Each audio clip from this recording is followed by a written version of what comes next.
के बारे में फैसला हो चुका है, इनको उठाओ और जहन्नम में डाल दो। इनको उठाओ। एक बंदा ऐसा होगा, जैसे ही बात होगा ना जहन्नम का फैसला हो जाएगा जहन्नम की तरफ, और दूसरा ऐसा होगा फरिश्ते उसको घसीट रहे होंगे, बार बार देख रहे होंगे पीछे मुड़ मुड़ के। अल्लाह बुलाएंगे दोनों को, इधर आओ ना, जरा इधर आओ मेरे पास।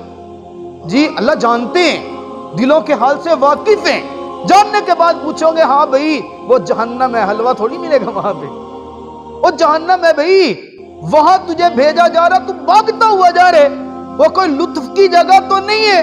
वो कहेगा यार या अल्लाह मैं जानता हूं, फिर भागा क्यों है? अल्लाह सारी जिंदगी तेरी नाफरमानी की है, अल्लाह सारी जिंदगी तेरे अहकामात माने ही नहीं है, अल्लाह दुनिया के अंदर रुए जमीन पर एक हुक्म नहीं माना।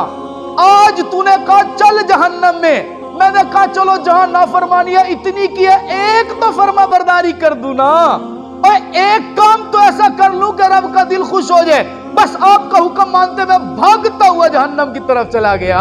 मेरा रब मुस्कुरा के कहेगा अच्छा जा, तेरी यही अदा पसंद आई है, तेरी जिंदगी के सारे गुनाहों की माफी का ऐलान। बादशाह है ना, अपने हुकूक जैसे भी माफ कर दे।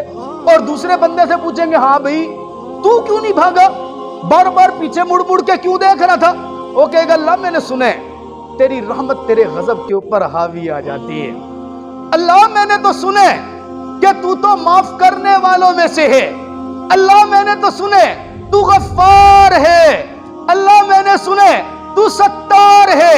अल्लाह मैं तो बार बार देख रहा हूं कब तेरी रहमत अपने बंदे के ऊपर आएगी।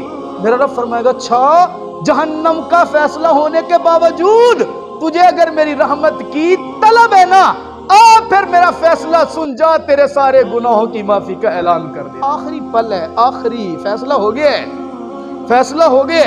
यहाँ तो बोर्ड के इम्तिहान वाले नहीं करते हैं, जब एक मर्तबा रिजल्ट बना के शो कर दिया फिर वापसी नहीं लिया जाता, फिर गया सो गया। बाद में शायद कोई ऐसा रूल हो कि आप दरखास्त दें, कोई पेपर रीचेकिंग करवा लें, तो शायद उसके ऊपर बड़ी मुश्किल होगी।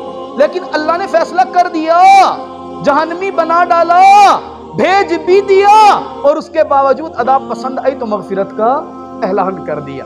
ये हुकूकुल्लाह है। लेकिन हुकूकुल इबाद में ऐसा नहीं होता।